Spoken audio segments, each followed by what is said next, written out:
Ezekiel 45. When you allot the land as an inheritance, you shall set aside for the Lord a portion of the land as a holy district, 25,000 cubits long and 20,000 cubits wide. It shall be holy throughout its entire extent. Of this, a square plot of 500 by 500 cubits shall be for the sanctuary, with 50 cubits for an open space around it. In the holy district you shall measure off a section 25,000 cubits long and 10,000 wide, in which shall be the sanctuary, the most holy place. It shall be a holy portion of the land. It shall be for the priests who minister in the sanctuary and approach the Lord to minister to him, and it shall be both a place for their houses and a holy place for the sanctuary. Another section 25,000 cubits long and 10,000 cubits wide shall be for the Levites who minister at the temple as their holding for cities to live in. Alongside the portion set apart as the holy district, you shall assign as a holding for the city an area 5,000 cubits wide and 25,000 cubits long. It shall belong to the whole house of Israel. And to the prince shall belong the land on both sides of the holy district, and the holding of the city alongside the holy district, and the holding of the city on the west and on the east, corresponding in length to the one of the tribal portions, and extending from the western to the eastern boundary of the land. It is to be his property in Israel, and my princes shall no longer oppress my people, but they shall let the house of Israel have the land according to their tribes. Thus says the Lord God, Enough, O princes of Israel, put away violence and oppression, and do what is just and right. Cease your evictions of my people, says the Lord God. You shall have honest balances, an honest ephah and an honest bath. The ephah and the bath shall be of the same measure, the bath containing 1/10 of a homer, and the ephah 1/10 of a homer. The homer shall be the standard measure. The shekel shall be 20 gerahs, 20 shekels, 25 shekels, and 15 shekels shall make a mina for you. This is the offering that you shall make: 1/6 of an ephah from each homer of wheat, and 1/6 of an ephah from each homer of barley, and as the fixed portion of oil, 1/10 of a bath from each core. The core, like the homer, contains 10 baths, and 1 sheep from every flock of 200 from the pastures of Israel. This is the offering for grain offerings, burnt offerings, and offerings of well-being, to make atonement for them, says the Lord God. All the people of the land shall join with the prince in Israel in making this offering. But this shall be the obligation of the prince regarding the burnt offerings, grain offerings, and drink offerings at the festivals, the new moons and the Sabbaths, all the appointed festivals of the house of Israel. He shall provide the sin offerings, grain offerings, the burnt offerings, and the offerings of well-being to make atonement for the house of Israel. Thus says the Lord God, in the first month, on the first day of the month, you shall take a young bull without blemish and purify the sanctuary.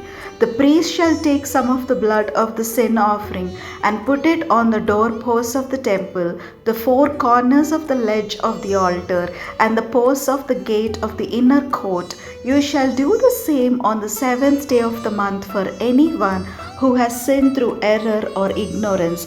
So you shall make atonement for the temple. In the first month, on the 14th day of the month, you shall celebrate the festival of the Passover, and for 7 days unleavened bread shall be eaten. On that day the prince shall provide for himself and all the people of the land a young bull for a sin offering. And during the 7 days of the festival, he shall provide as a burnt offering to the Lord 7 young bulls and 7 rams without blemish on each of the 7 days, and a male goat daily for a sin offering. He shall provide as a grain offering an ephah for each bull, an ephah for each ram, and a hin of oil to each ephah. In the 7th month, on the 15th day of the month, and for the 7 days of the festival, he shall make the same provision for sin offerings, burnt offerings, and grain offerings, and for the oil. Ezekiel 46. Thus says the Lord God, the gate of the inner court that faces east shall remain closed on the 6 working days, but on the Sabbath day it shall be opened, and on the day of the new moon it shall be opened. The prince shall enter by the vestibule of the gate from outside, and shall take his stand by the post of the gate.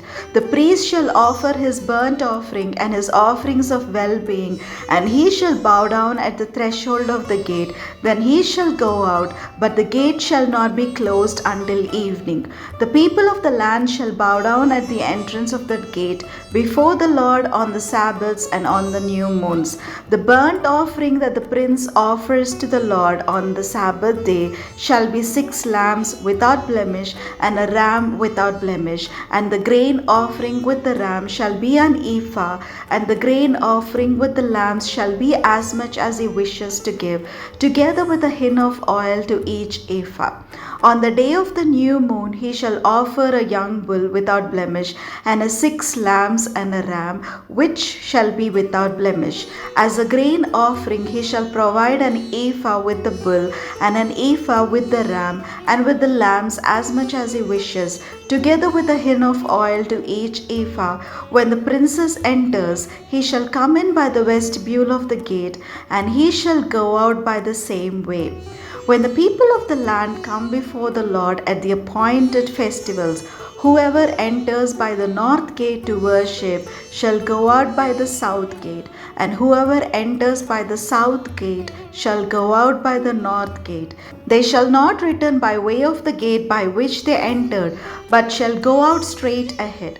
When they come in, the prince shall come in with them, and when they go out, he shall go out.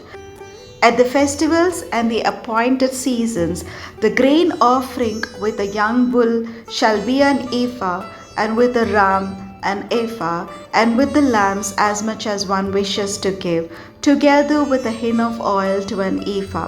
When the prince provides a freewill offering, either a burnt offering or offerings of well-being as a freewill offering to the Lord, the gate facing east shall be open for him, and he shall offer his burnt offering or his offerings of well-being as he does on the Sabbath day. Then he shall go out, and after he has gone out, the gate shall be closed. He shall provide a lamb, a yearling, without blemish, for a burnt offering to the Lord daily. Morning by morning he shall provide it.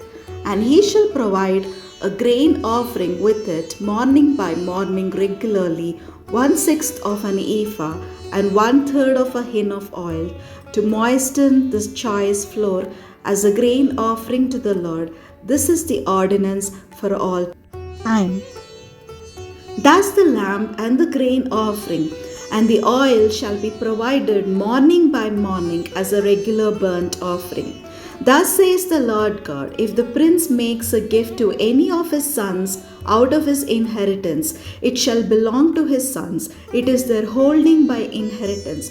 But if he makes a gift out of his inheritance to one of his servants, it shall be his to the year of liberty. Then it shall revert to the prince. Only his sons may keep a gift from his inheritance. The prince shall not take any of the inheritance of the people, thrusting them out of their holding. He shall give his sons their inheritance out of his own holding, so that none of my people shall be dispossessed of their holding. Then he brought me through the entrance, which was at the side of the gate, to the north row of the holy chambers for the priests, and there I saw a place at the extreme western end of them. He said to me, this is the place where the priests shall boil the guilt offering and the sin offering, and where they shall bake the grain offering, in order not to bring them out into the outer court, and so communicate holiness to the people. Then he brought me out to the outer court, and led me past the 4 corners of the court, and in each corner of the court there was a court. In the 4 corners of the court were small courts, 40 cubits long and 30 wide. The 4 were of the same size. On the inside, around each of the four courts, was a row of masonry with hearths made at the bottom of the rows all around. Then he said to me, "These are the kitchens where those who serve at the temple shall boil the sacrifices of the people." Ezekiel 47. Then he brought me back to the entrance of the temple. There, water was flowing from below the threshold of the temple toward the east, for the temple faced east, and the water was flowing down from below the south end of the threshold of the temple, south of the altar. Then he brought me out by way of the north gate and led me around on the outside to the outer gate that faces toward the east, and the water was coming out on the south side. Going on eastward with a cord in his hand, the man measured 1,000 cubits and then led me through the water, and it was ankle deep. Again he measured 1,000 and led me through the water, and it was knee deep. Again he measured 1,000 and led me through the water, and it was up to the waist. Again he measured 1,000, and it was a river that I could not cross, for the water had risen. It was deep enough to swim in, a river that could not be crossed. He said to me, "Mortal, have you seen this?" Then he led me back along the bank of the river. As I came back, I saw on the bank of the river a great many trees on the one side and on the other. He said to me, "This water flows toward the eastern region and goes down into the Arabah, and when it enters the sea of stagnant waters, the water will become fresh. Wherever the river goes, every living creature that swims will live, and there will be very many fish once these waters reach there. It will become fresh, and everything will live where the river goes. People will stand fishing beside the sea from En Gedi to En Gleim. It will be a place for the spreading of nets. Its fish will be of a great many kinds, like the fish of the great sea. But its swamps and marshes will not become fresh. They are to be left for salt. On the banks on both sides of the river, there will grow all kinds of trees for food. Their leaves will not wither, nor their fruit fail, but they will bear fresh fruit every month, because the water for them flows from the sanctuary. Their fruit will be for food, and their leaves for healing. Thus says the Lord God, these are the boundaries by which you shall divide the land for inheritance among the 12 tribes of Israel. Joseph shall have 2 portions. You shall divide it equally. I swore to give it to your ancestors, and this land shall fall to you as your inheritance. This shall be the boundary of the land. On the north side, from the great sea, by way of Hethlon to Lebo Hamath, and on to Zezad, Berotha, Sibrim, which lies between the border of Damascus and the border of Hamath, as far as Hazar Hattikon, which is on the border of Hauran.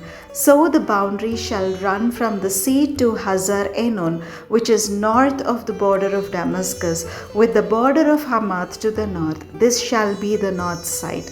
On the east side, between Hauran and Damascus, along the Jordan, between Gilead and the land of Israel, to the eastern sea and as far as Tamar, this shall be the east side. On the south side, it shall run from Tamar as far as the waters of Meribah Kadesh, from there along the Wadi of Egypt to the great sea. This shall be the south side.